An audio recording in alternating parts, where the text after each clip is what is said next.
Sinumbong sa NBI ni Palace Press Officer Claire Castro ang umunoy death threat sa kanya.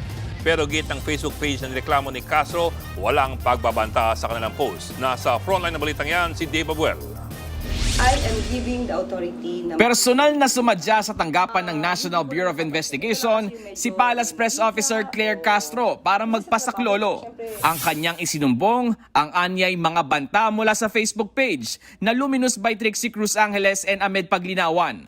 Sa isang post noong January 2, nakasaad na nakakatuwa raw si Yusek Castro sa Anilay Chucky series nito. Nabanggit pa sa post na dapat daw maintindihan ni Castro na ilang parte lang ng kanyang katawan ang walang latay dahil sa pinaggagawa nito. Ayon kay Castro, lumabas ang post matapos ang kanyang mga Chucky remark noong Disyembre, kung saan binanggit niyang parang kahalintulad ng fictional character na Chucky si Vice President Sara Duterte. At the time, of course natakot ka. Kasi hindi ko naman sanay sa death threats eh. Pero kasi sabihin na appendix mo lang ang walang latay, iba ang ibig sabihin nun.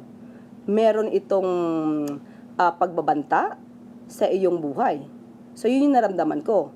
At up to now, yun pa rin yung nararamdaman ko. Personally, ang kakilala ko lang naman ay si Atty. Trixie Angeles. Pero yung a certain Ahmed, hindi ko siya kilala personally. Paglilinaw ni Castro, wala pang porbal na kaso kaugnay ng banta sa kanyang buhay.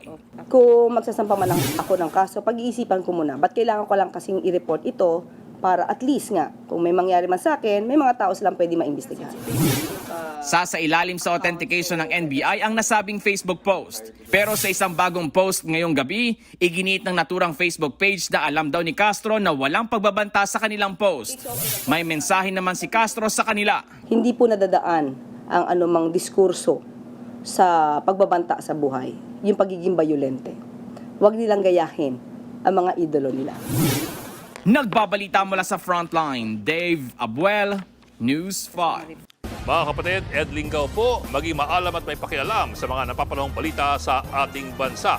Para sa mas malilimang pagtalakay at paghimay sa mga issue at headlines, mag-follow at mag-subscribe sa social media pages ng News 5.